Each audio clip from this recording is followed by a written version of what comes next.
കൂട്ടുകാരെ, ഇത് നോക്കിയേ, കണ്ടോ? ഞാൻ നട്ടു വളർത്തിയ കൂർക്ക 1.5 മാസം പ്രായമായിട്ടുണ്ട്. വിളവെടുക്കാറായിട്ടില്ല കേട്ടോ. നമുക്ക് കൂർക്ക അങ്ങനെ ചാക്കിൽ ഞാൻ നട്ടു വളർത്തിയതാണ്. കടയിൽ നിന്ന് വാങ്ങിച്ചതിൽ പൊടിപ്പുണ്ടായിരുന്നു. അതാണ്. ഇപ്പോൾ കൂർക്കയുടെ സീസണാണ്. എല്ലാവരും കൂർക്ക കിട്ടുവാണെങ്കിൽ തോരൻ വയ്ക്കാനും മെഴുക്ക് പുരട്ടിക്കും നല്ലതാണ്. അങ്ങനെ ഞാൻ വാങ്ങിച്ച കൂർക്ക കൊണ്ടൊരു നമുക്കൊരു മെഴുക്ക് പുരട്ടി ഉണ്ടാക്കിയാലോ? നോക്കിയേ, ഞാൻ വാങ്ങിയ കൂർക്ക എന്നും എൻ്റെ ഒരു വീക്ക്നെസ്സാണ് കേട്ടോ. കൂർക്ക തോരനും കൂർക്ക മെഴുക്ക് പുരട്ടിയൊക്കെ എവിടെ കണ്ടാലേ കൂർക്ക ഞാൻ വിടത്തില്ല. അങ്ങനെ രാമചന്ദ്രയിൽ നിന്ന് വാങ്ങിയ കൂർക്കയാണ് കേട്ടോ. ഇത് നമ്മളിപ്പോൾ കൈ കൊണ്ട് ചെത്തിയ കയ്യിലൊക്കെ കറയാവും. അതുകൊണ്ട് ഞാനൊരു എളുപ്പ വഴി പറഞ്ഞു തരാം നിങ്ങൾക്ക്. ഇതെടുത്തിട്ട് ഒരു തുണിയിൽ കെട്ടിയിട്ട് അടിക്കണം. അടിക്കുമ്പോൾ അതിൻ്റെ തൊലിയെല്ലാം പോകും. നമുക്കൊന്ന് നോക്കിയേ, ഒരു തുണിയിൽ കെട്ടി വെച്ചിട്ടുണ്ട്. ഇതിനിങ്ങനെ അടിക്കണം. അടിക്കുമ്പോൾ ഇതിൻ്റെ തൊലിയെല്ലാം പോകും. കണ്ടോ? ഞാൻ കാണിച്ചു തരാം.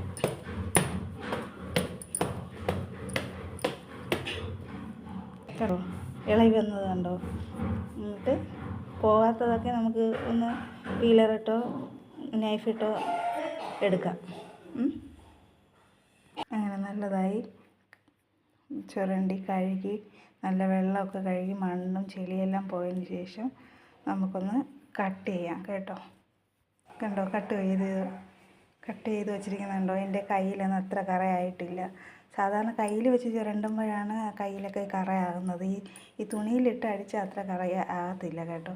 നല്ലതായി കഴുകി നോക്കി എടുത്തിട്ടുണ്ട്. നമുക്ക് ചീനിച്ചട്ടി അടുപ്പത്ത് വെച്ച് തീ കത്തിക്കാം. എണ്ണ ചൂടായിട്ട് അല്പം കടുക് ഇട്ട് കൊടുക്കണം.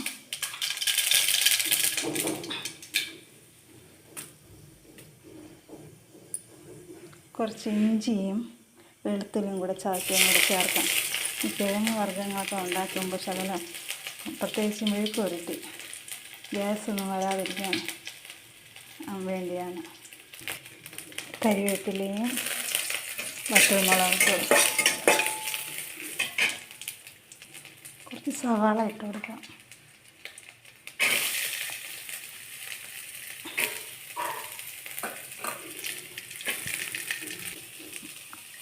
നമുക്കിനി അരിഞ്ഞ് വെച്ചിരിക്കുന്ന കൂർക്കയും കൂടെ ഇട്ട് കൊടുക്കാം.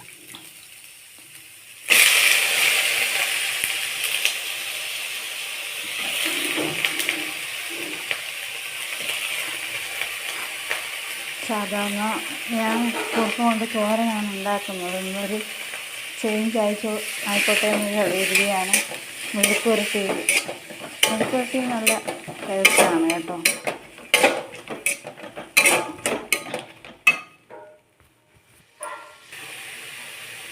അല്പം മഞ്ഞൾപ്പൊടി ഇട്ട് കൊടുക്കാം കേട്ടോ.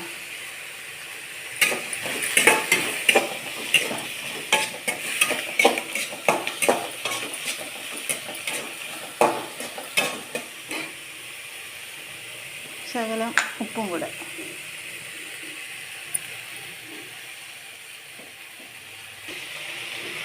ഇട്ട് കൊടുക്കാം കേട്ടോ.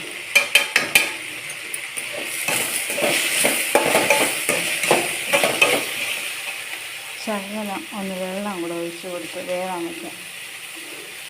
അല്പം പച്ചവെള്ളം കൂടെ ഇട്ട് കൊടുക്കാം കേട്ടോ. കട്ട് ചെയ്ത് മെഴുക്ക് പുരട്ടിയതുകൊണ്ട് ശകലം വേവട്ടെ കേട്ടോ. അടച്ചു വെച്ചൊന്ന് വേവിച്ചിട്ടുണ്ട്. അതിലോട്ട് നമുക്ക് കുറച്ച് മുളക് പൊടിയും മല്ലിപ്പൊടിയും ഗരം മസാല പൊടിയും കൂടെ ചേർക്കാം. ഒന്നും കൂടെ ചേർക്കുവാണ്.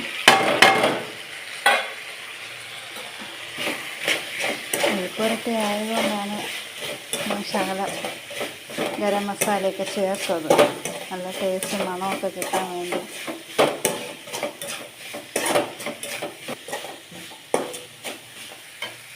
അങ്ങനെ നമ്മുടെ സ്വാദിഷ്ടമായ കൂർക്ക മെഴുക്ക് പുരട്ടി റെഡി ആയിട്ടുണ്ട്. എല്ലാവരും ഉണ്ടാക്കി നോക്കണം. ഇപ്പോൾ സീസണാണ് കൂർക്ക. നമുക്ക് ചിലർ ഇറച്ചിയിലൊക്കെ ഇട്ട് കറി വയ്ക്കാറുണ്ട്, ബീഫിലിട്ട് കറി വയ്ക്കാറുണ്ട്. പാലക്കാടൊക്കെ കൂർക്ക ഒരു നല്ലൊരു കിഴങ്ങാണ്. എല്ലാവരും ഉപയോഗിച്ച് നോക്കുമല്ലോ, ഉണ്ടാക്കി നോക്കുമല്ലോ. എന്നിട്ട് അഭിപ്രായങ്ങൾ പറയണം. ഇന്നത്തെ വീഡിയോ ഇവിടെ നിർത്തുന്നു. എല്ലാവരും എന്നെ സപ്പോർട്ട് ചെയ്യണം കേട്ടോ. അടുത്തൊരു ഡിഷുമായി നാളെ കാണാം.